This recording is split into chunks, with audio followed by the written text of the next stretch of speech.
Dans le Haut-Var, à Cons-sur-Artuby, dans le parc régional du Verdon, un couple originaire de la région parisienne a repris un camping baptisé aujourd'hui Umawaka. Tu peux prendre les deux ou pas? Ouais. Oui, c'est bon.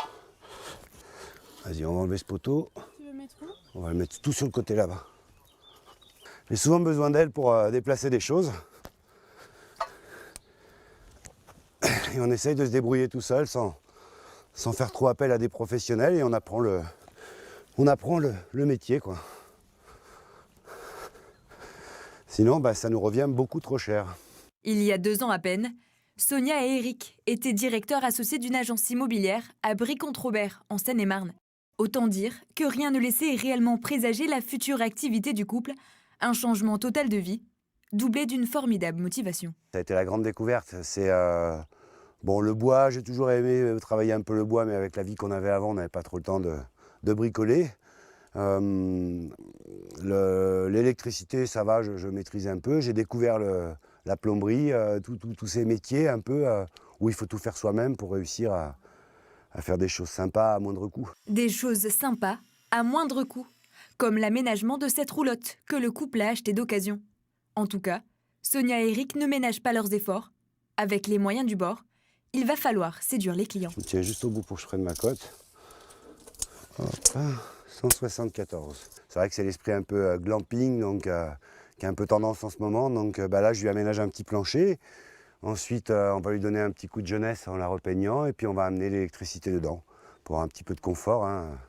Donc, une petite cafetière à dispo, un frigo, voilà. Donc, le camping, oui, mais un peu plus technique aujourd'hui. Donc, avec quelques aménagements confortables.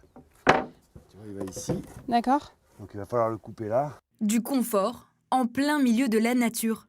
Entre luxe et authenticité, le glamping séduit de plus en plus de vacanciers à la recherche d'évasion loin des hébergements classiques. Et ça, ils l'ont bien compris. L'objectif pour le couple aujourd'hui, se faire connaître, développer les infrastructures et capter les touristes de passage. Surtout en basse saison, quand ils viennent dans le Verdon, ça peut être pour 3 à 4 jours. Donc ils cherchent un hébergement un peu atypique pour une courte durée. Donc 2 nuits, 3 nuits, 4 nuits. Je pense qu'aujourd'hui, le camping des années 60-70 s'oublie un peu. Les gens veulent faire du camping, mais pas sans confort. Donc en fait, aujourd'hui, on est plus sur une mixité sur notre camping. On a des emplacements nus pour les vrais campeurs avec la tente, la caravane ou le camping-car. On a du mobil-home parce qu'il y a quand même une demande, mais les hébergements atypiques, les logements insolites, c'était vraiment ce qu'on voulait mettre en place parce que c'est ce qui fonctionne aussi beaucoup aujourd'hui. En plus de ces hébergements insolites, le camping 3 étoiles offre des emplacements d'environ 80 à 100 mètres carrés pour tentes, caravanes et camping, ainsi que des mobil-homes tout équipés.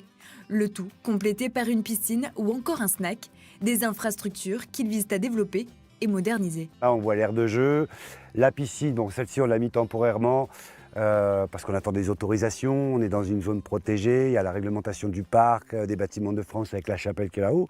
Mais à la finale, on va mettre une vraie piscine enterrée ici.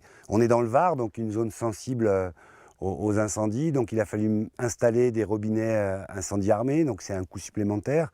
Il y a aussi les normes de ce qu'on appelle les OLD, les obligations légales de débroussaillage. Donc c'est un vrai travail à temps plein hors saison pour entretenir le parc, avec des arbres protégés, non protégés. Mais il faut tailler pour éviter les risques incendies.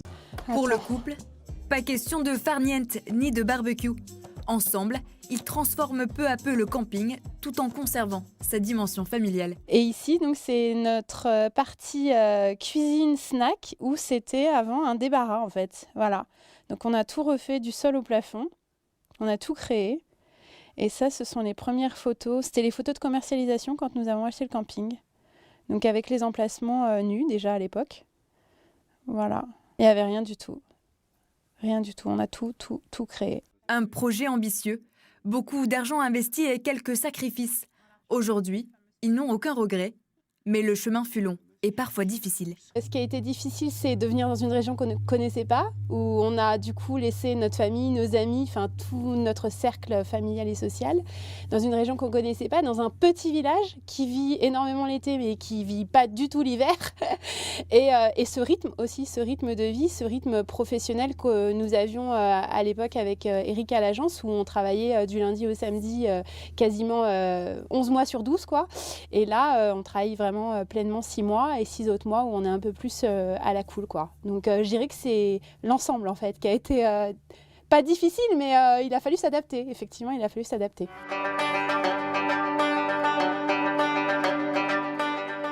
Un rythme de vie différent, des habitudes bousculées. Dans ce contexte économique difficile, Sonia et Eric ont néanmoins pris un risque mesuré. Situé à quelques kilomètres du Verdon, leur camping a un formidable potentiel. C'est pour ça qu'on entend les loups le soir. Ah oui, d'accord. Et les bœufs, il les a mis où ces bœufs? Je sais pas. Parce que tu sais, Vous voulez les mettre, tu sais, chez... C'est sûr que là, on fera plus machine arrière, hein. On retournera pas. On ira pour voir la famille, mais le reste de la vie, ce sera ici, hein. Maintenant, on est vraiment heureux. Ouais. ah oui, ouais, c'est vraiment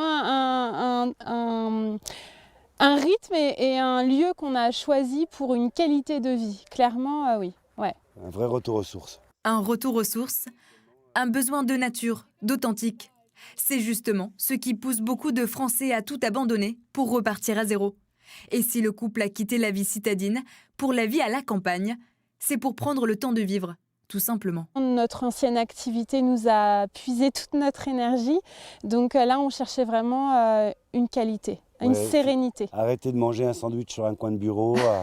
L'idée, c'était vraiment de prendre le temps, découvrir des nouveaux horizons, des beaux paysages. Alors le Verdon, quoi de mieux, hein. C'est vrai que c'est un endroit privilégié où on a la chance de pouvoir habiter et rencontrer des personnes qui développent aussi des activités, que ce soit sportives ou même culinaires.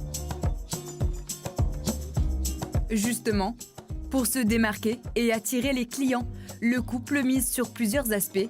L'espace, la nature notamment, et les activités sportives. Ça fait pas trop courte, hein? Ah, c'est bon, hein, ça va. Ça va? Ça va, impeccable. Écoute, On prépare le matériel pour la saison? ouais, on vérifie un peu les cordes et il faut qu'on fasse les baudriers, tous les éléments de sécurité, les EPI, les équipements de protection individuelle, les longes, les mousquetons, les casques. Là, il faut qu'on fasse l'inventaire avant la saison. Belle saison de collaboration entre le couple et Frédéric Estienne, moniteur de canyoning et d'escalade, qui les a rejoints dans leur aventure il y a 2 ans. On se soutient, on est dans les moments un peu difficiles, hein, surtout en ce moment avec le Covid. C'est vrai qu'on a des projets en commun et on va dans le même sens et on est là aussi pour essayer de développer le tourisme dans les gorges du Verdon, quoi. Développer le tourisme, attirer une clientèle sportive et familiale, un objectif commun pour 2021, une nouvelle année qui s'annonce compliquée pour le tourisme. Je suis très admiratif parce que quitter une ville, une grande ville, quitter son travail pour reconstruire une vie dans le Verdon, c'est pas facile. Le Verdon, c'est beau, c'est joli, il fait chaud l'été, mais l'hiver, c'est pas facile, il n'y a pas grand monde ici. Et je suis très admiratif. C'est une démarche que moi, j'aurais peut-être pas osé faire, quoi. Fuir la ville pour trouver du sens au milieu de la nature, ils explorent le champ des possibles. Aujourd'hui, changer de vie n'est plus un rêve, mais une réalité pour de nombreuses personnes qui se montrent pour la plupart satisfaits d'avoir sauté le pas.